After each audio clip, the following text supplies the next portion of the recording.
This is the 9070 non-XT. It's supposed to be $550 for MSRP at least. The XT is $600, so that makes the XT about 9% more expensive. They are really close to each other for pricing. It looks kind of like an upsell, but the 9070 actually remains really interesting on its own. And it's not actually for a reason that we expected.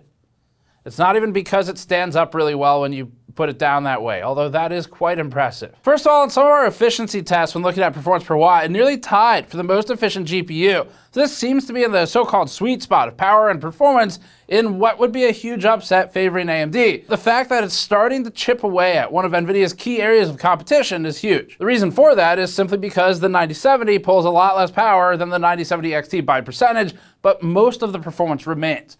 And so for the quickest possible version of the performance between these two cards, the 9070 XT versus the 9070 in our testing has the XT model in the range of 9 to 16% better at 4K and 1440p rasterized, again against the 9070. Typically it's about 11 to 13% in the game suite we did. I think we did 10 games rasterized, and then we did another suite with RT. At 1080p, it is 6% to 15% better for the XT versus the non-XT, mostly around 9 to 11%. For the games we tested. Now, as for the 5070, it's not looking good for NVIDIA. Not that it looked good for NVIDIA when they got on stage and said this. 4090 performance at 549. That really was the nail in the coffin before the 5070 even launched. Except this time, Jensen Huang was holding the hammer, I guess. Anyway, versus NVIDIA's RTX card you shouldn't buy, at 4K and rasterized, the 9070 leads the 5070 by 0 to 18%, depending on the game. It has one loss in Final Fantasy, and it has losses in some ray tracing tests, but not all of them. That's also interesting. The 5070 is basically out of the conversation, so at this point, we're left with a discussion of the 9070 XT versus the 9070, which is probably what AMD wants. That is what NVIDIA wants, because NVIDIA has done NVIDIA minus $50 for like all of its pricing, where it has a card every 50 to 100 bucks. AMD, meanwhile, has switched from NVIDIA minus $50 to AMD minus $50. So that makes this a different discussion than it might otherwise have been. Now, this might be partly due to yields. If they're yielding enough that the XT is readily available and they want to create an upsell, that might be a motive for it. We don't really care what their reasoning is. It's irrelevant to us. What we care about is, as a consumer, which one should you buy, and really does it make any sense to either spend the extra 50 or save the extra 50, depending on which one you're looking at. So that's all we really care about here. And that's what we're going to get into today, so let's get to the review. Before that, this video is brought to you by the Montech Hyperflow series of liquid coolers. The Montech Hyperflow aims to compete with other affordable liquid coolers by fighting on price to performance. In our testing, cooler performance was comparable to others in its class.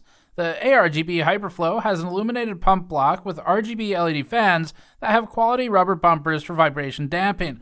The cooler has a 6-year warranty and supports all modern Intel and AMD sockets, and you can learn more at the link in the description below. All right, so this one's gonna be pretty simple. We're not gonna spend a lot of time on the architecture today, or really the comparisons. They won't be as long as in the XT review. So if you want the full sort of discussion of the comparisons, then go to the 9070 XT review. We'll link that below. And if you want the full discussion of the architecture, so this is things like changes to the actual what's going on in the block diagram, changes to the ray tracing, stuff like that, check out our news piece on the RDNA 4 announcement. That'll be linked below as well. This one, we're kind of going for the speed run here for a few reasons. One is we just talked about the 9070 XT. A lot of that information matches with the 9070, except for the performance. And the second reason is I haven't gotten to sleep because there's non-stop hardware chaos or launches. I mean, it's a good problem to have. I love working on this stuff. It's been a really fun week, but also I am going to die. So I need to get through this review and then sleep. But it's a really interesting card. The basics architecturally match the XT. So the 9070 still benefits from the ray tracing changes that AMD's made. That was the sort of biggest area they focused on in their gaming discussion. The 9070 has 56 compute units, with the 9070 XT running 64. Both are 16 gigabyte cards with GDDR6 on a 256-bit bus. The GPUs have slightly different clocks. The architectural overhauls of RDNA 4 match. So the same changes apply to the 9070 as the XT, again, with sort of the main exception being that 56 CUs versus 64. That's really sort of it. It's very simple setup this time. Now, pricing, we're not going to bother going through alternative cards right now because there's really just 3 that are in the discussion today for a card in this class of price. It's going to be the 5070, which you shouldn't buy, the 9070 XT, and the 9070. And then Intel, they're starting to get closer, but not for the right reason. So the B580 is supposed to be a $250 card, maybe $300 with the partner model.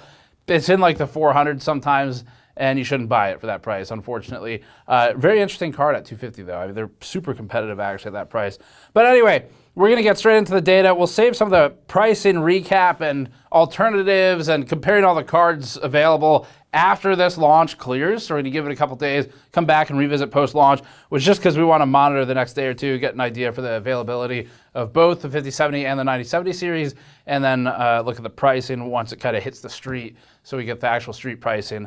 But for now, we have to work off of MSRP for comparisons because it's the only fixed comparison we have until we can see what this price is at. Let's get straight into the data. Dragon's Dogma 2 is up first and at 4K initially. In this test, the RX 9070 non-XT ran at 64 FPS average, with lows at 54 and 53.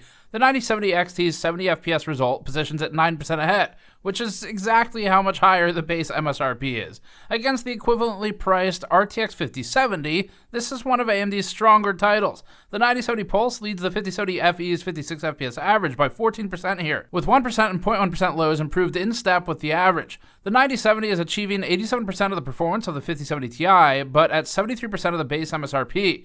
The RX 9070 leads the RX 7800 XT by 37% here as well.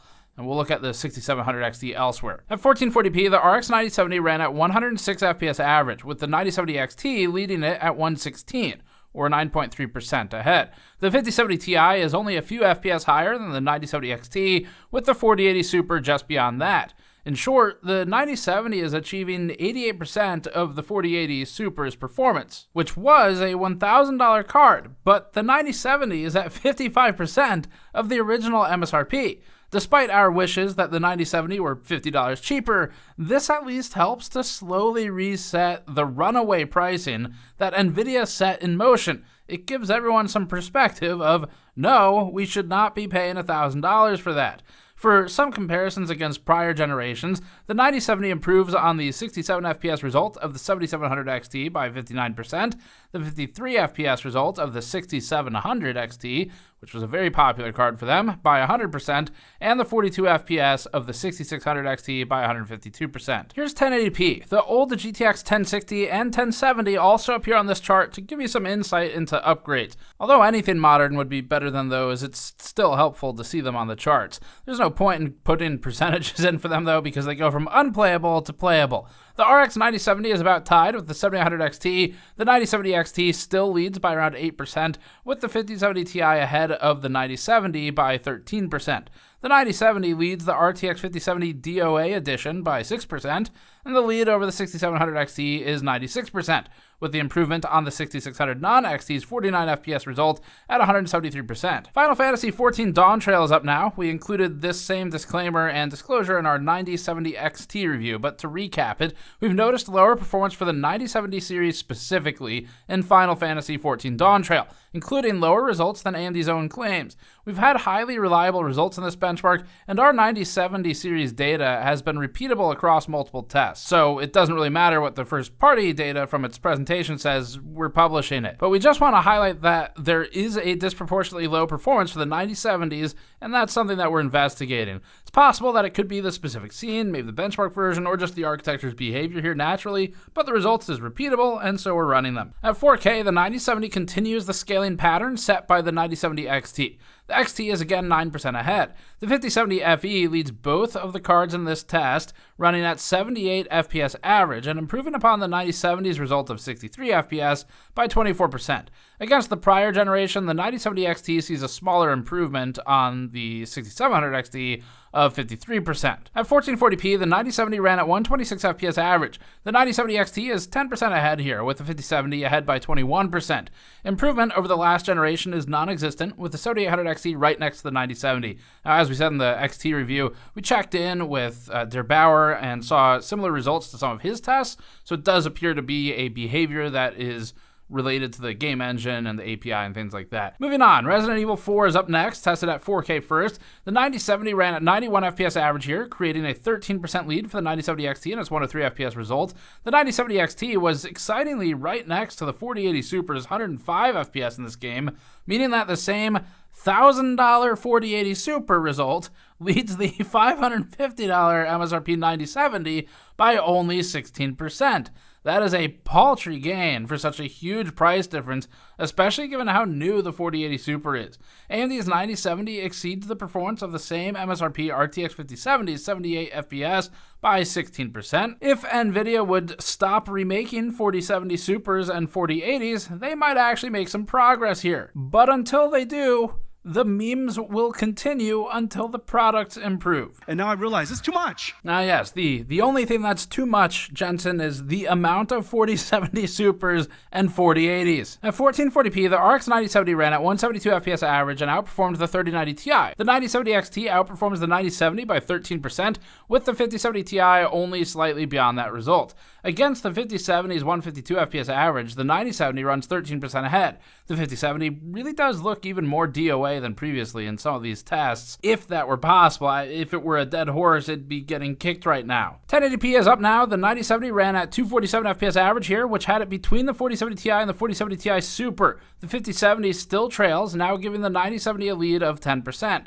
The XT model maintains about a 12% advantage over the non-XT. Black Myth Wukong is a much more challenging title for AMD to run, but mostly with ray tracing. Either way, there should be some more favor for NVIDIA here. Even without RT, it's a heavy game. The ray tracing tests will come a little bit later, but let's look at 4K and rasterized. The 9070 ran at 41 FPS average against the 9070 XT's 46, giving the latter a lead of 11%. The 7900 XTX sits just ahead of the 9070 XT. The 9070 ends up still leading the RTX 5070, albeit on a technicality, which is actually a huge victory for AMD in this particular title. That'll change with RT, but this is a good position overall for raster. At 1440p, the 9070 held 75 FPS average with well-paced lows, sitting at 65 and 60 FPS for 1% and 0.1%. This is consistent and good for frame time pacing, but it's also about the same as all of its neighbors, so it's nothing exceptional. The 5070 ran at 72.1 FPS average. The difference between the two cards is imperceptible and shows up in measurements, but would not be noticeable to an end user. The 9070 XT's 83 FPS result has it again about 11% ahead of the 9070, so that's pretty predictable now. To just highlight some landmarks, the 2060 ran at 25 FPS and tied the RX 6600, the 6600 XT ran at 29, and the 3060 ran at 31 FPS average. At 1080p, the 9070's 104 FPS average allowed it to finally start gaining some distance on the 5070. It's not a meaningful swing at 6% improved, but is in favor of the 9070. If AMD were $50 cheaper, it'd be a very clear victory. Unfortunately for AMD, a tie will often still be decided in NVIDIA's favor by most buyers, especially mainstream, but also because of the complications of RT and software suites. But still, beating the 5070 in this game is an achievement for the 9070. Starfield is up now, tested at 4K. In this one, the RX 9070 ran at 63 FPS average and roughly tied the RTX 4070 Ti Super.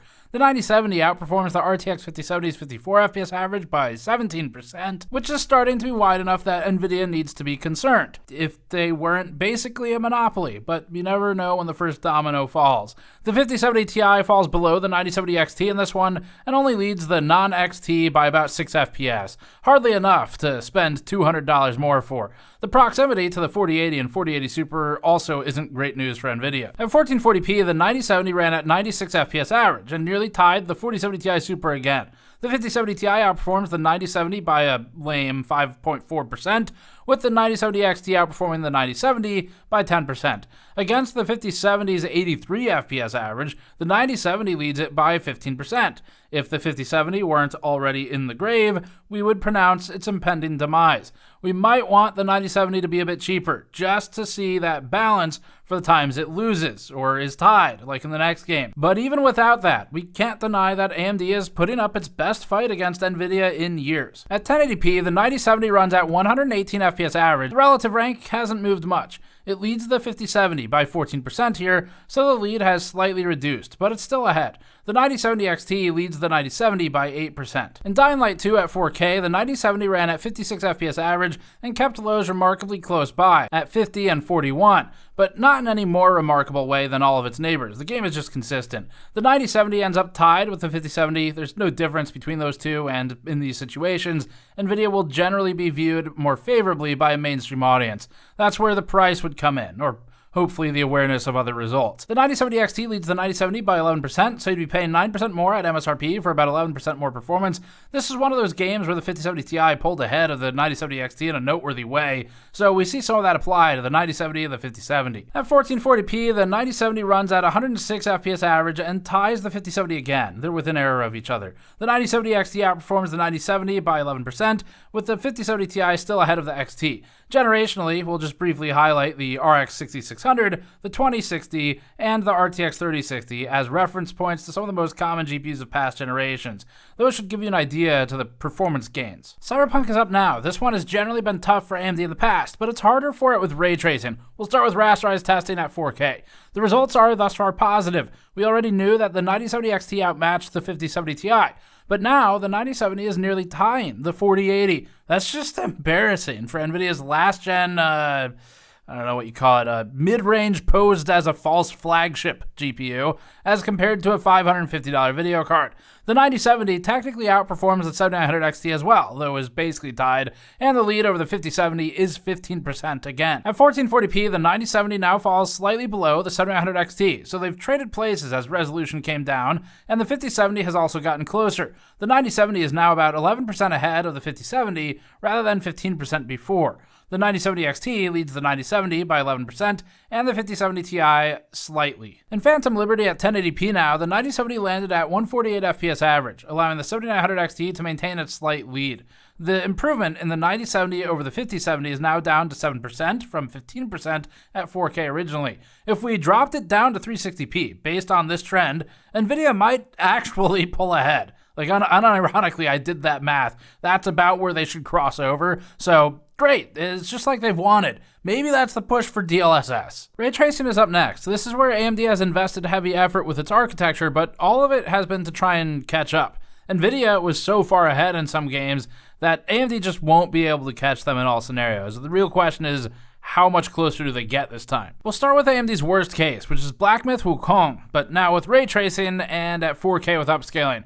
The 9070 ran at 26 FPS average here, so outdoing the 3070 Ti, but below the 3080 from 2020. The 3080's original MSRP was around $700, although that really only held for a week or two before COVID-era scalping went crazy. The 9070 XT outdoes the 9070 by 14% here. This is too low of a frame rate to be playable, but we do the test for relative scaling and percent scaling. The 5070 crushes the 9070 here, holding a 57% lead over the AMD GPU. The 5070 Ti scaling over the 9070 XT was better and nearly 80%, but 57% is still huge for the 5070 over the 9070. If you want to play Black Myth with ray tracing, like we said last review, you basically only buy NVIDIA. Lows are where NVIDIA will struggle the most for some scenarios with the 5070 VRAM capacity. In this particular test, we're not hitting VRAM saturation during the testing. However, we have shown instances where the 5070 hits saturation with heavy workloads and high resolutions leading to heavy stutter, like in the Cyberpunk RT 4K scenario yesterday. At 1440p upscaled, the 9070 pushed 47 FPS. This gave the 9070 XT about a 6 FPS lead,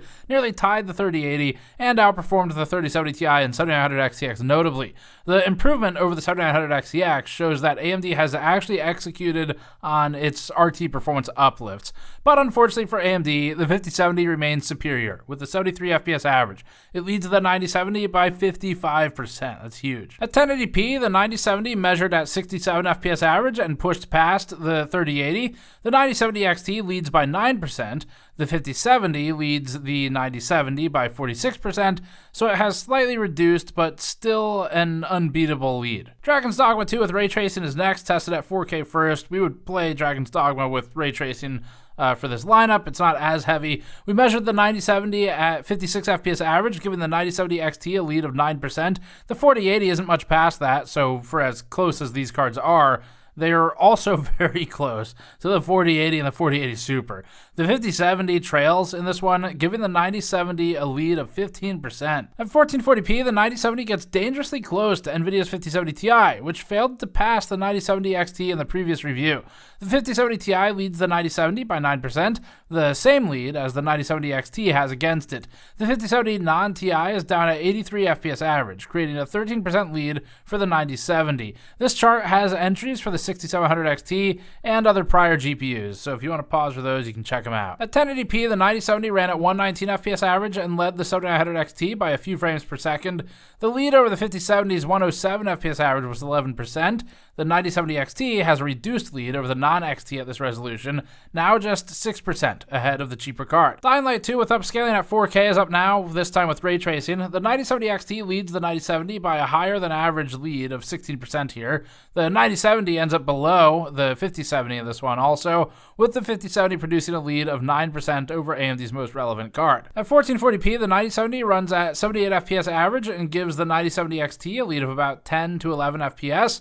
The 9070 XT's prior 16% lead is now reduced to 14%. The 5070 is also reduced to a 4% lead from a 9% lead at 4K. The 9070 was really struggling with that 4K resolution though. Finally, for this game, 1080p puts the 5070 at just 1 FPS ahead now, so basically margin of error. The 9070 XT leads the 9070 by 13%. In Resident Evil 4 with ray tracing and at 4K upscaled, the 9070 held a 104 FPS average and outperformed the 4070 Ti Super and 5070. The boost over the 5070 is 14% here. The 9070 XT ran 12% higher frame rate than the non-XT, with the 5070 Ti basically tied with that. This chart has a lot of cards lower down the stack, like the 2060, 3060, 2070, and 6700 XT for past generation comparison. At 1440p upscaled, the 9070 ran at 162 FPS average and roughly tied the prior 7900 XT. The 9070 XT was 11% ahead of the non-XT here, with the non-XT ahead of the 5070 by 9%. Cyberpunk is up last, one of the two heavier titles we use for RT. We test this one at two groups of settings, Ultra and Medium, chosen because NVIDIA gains a disproportionate advantage at Ultra. Medium, meanwhile, pushes them closer together. That gives us the full picture. At 4K and RT Ultra, just to stress test it for relative scaling, the 9070 ran at 18 FPS, that's obviously unplayable, but this makes the point we made in our 5070 review, which is that there are scenarios where the 0.1% lows on the 5070 can suffer in a big way. We pointed this out in the last two reviews, but that's because they're indicating to us that underneath those lows, which really are just meant to be an indicator, they're not the problem, they point to the problem, which is spiky and erratic frame time performance. This is caused by exceeding VRAM limitations on the 5070, which simply isn't equipped enough to deal with these problems. At 4K medium, the 9070 boosted up to 24 FPS, no change in how playable it is or isn't, but even this lighter weight workload is too much for the 5070 FE's capacity, which you can see in its lows again. The 9070 XT leads the 9070 by 15% here, one of the higher percent increases. Reducing the resolution helps reach playable frame rates. The 1080p RT Ultra result has the 9070 at 61 FPS average against the 9070 XT's 71. That's a relatively large advantage as a percentage of 16% for the 9070 XT. The 5070 ran at 64 FPS here, outdoing the 9070 by just 5.7%. Finally, the Cyberpunk 1080p medium results put the 9070 at 81 FPS average, roughly tying the 7900 XTX. This also puts it above the 3080. The 5070 ran at 81.9 FPS average, and lows were within error of the 9070. There's no distinct advantage in lows for the 9070 here. Average is the same, which is a major positive for AMD when considering its previous RT deficit. We're moving on to power and efficiency testing now, which looks at both the total power consumption of the device during the test and the frame rate. The end result is that we can calculate the efficiency and performance per watt. It's actually a really exciting test for the 9070 specifically. In F124 at 4K and with RT, AMD has exceptional performance. These are only showing 2 decimals, but more are processed for the bar width. The 9070 roughly tied the 4080 Super and 5090 FE as the most efficient GPU in the suite here. The 5070 was at 0.17 FPS per watt, giving the 9070 an advantage of 24%. It's a huge swing in its favor.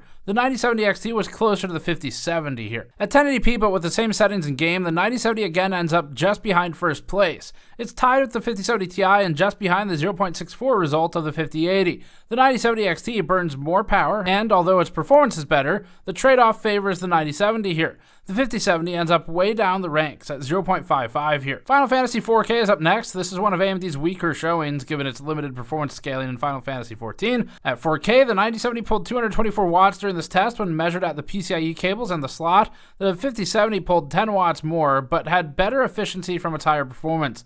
The end result is that the 9070 outdid the 7900 XT for efficiency, but gave the 5070 a lead of about 18%.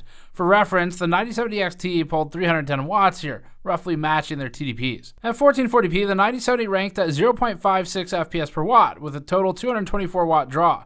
That has the 4060 as more efficient, the B570 as slightly less efficient, and the 7900 XT as slightly less efficient also.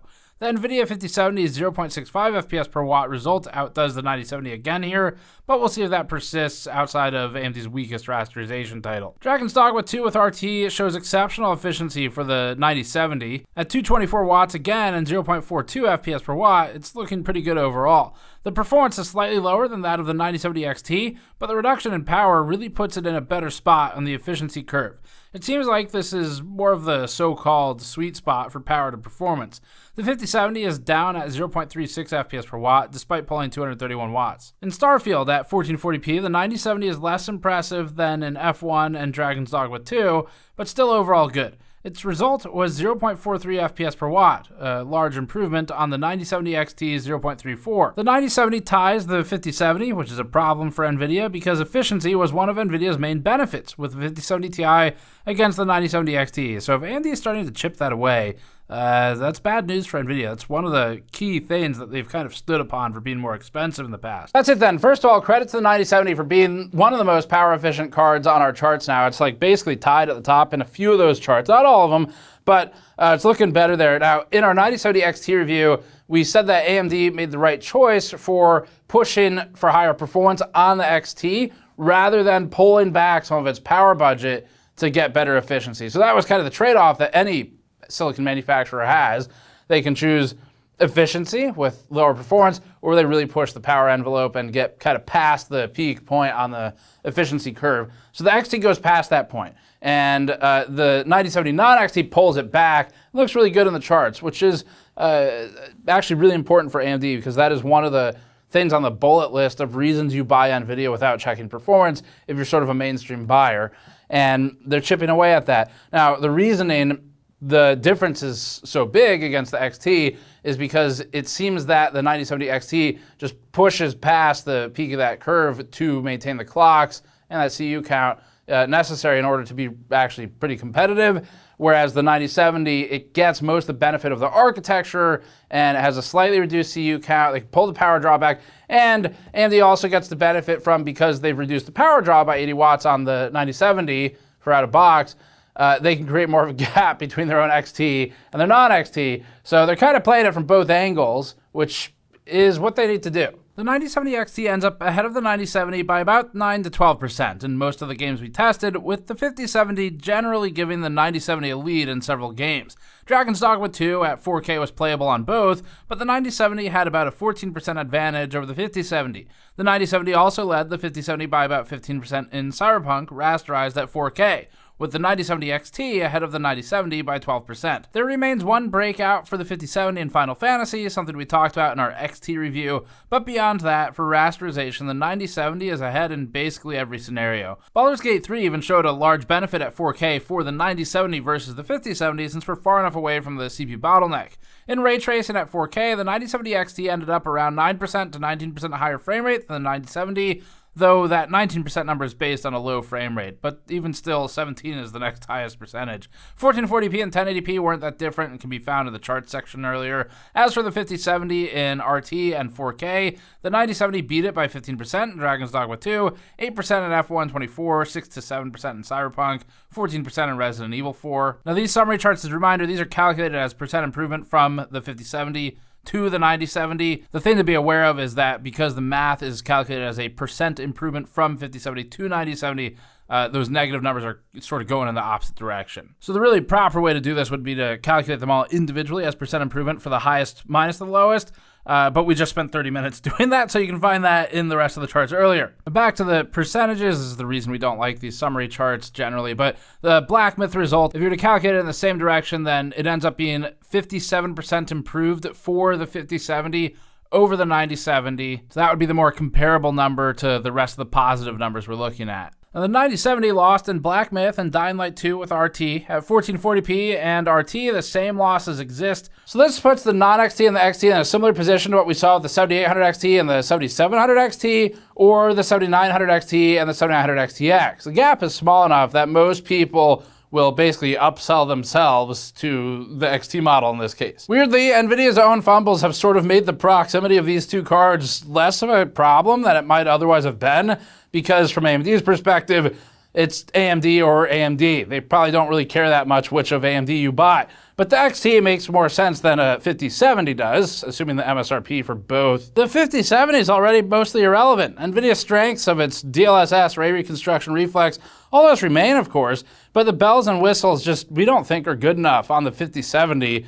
to outweigh the 9070 or the XT. The biggest strength NVIDIA has is CUDA. So for applications where you need CUDA acceleration, the software we use for a lot of the production work we do, it's all CUDA accelerated. So it doesn't really matter. We're in for the 4090s or the 3090s or whatever, because that's just what makes our work go faster for things like video editing.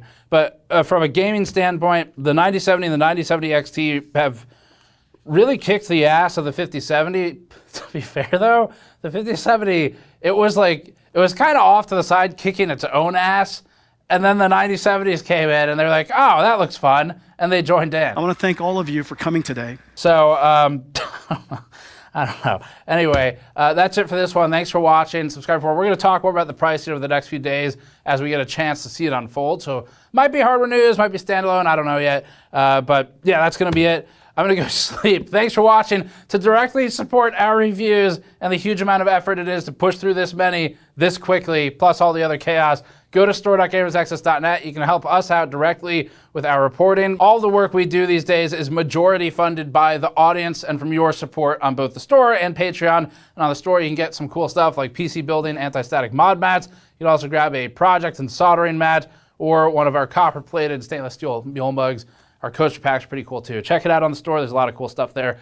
Dice kits too. Thanks for watching. Thanks for the support. It's been fun to work on something this cycle that's not just a complete train wreck. So we'll have some more stuff coming up soon, and we'll see you all next time.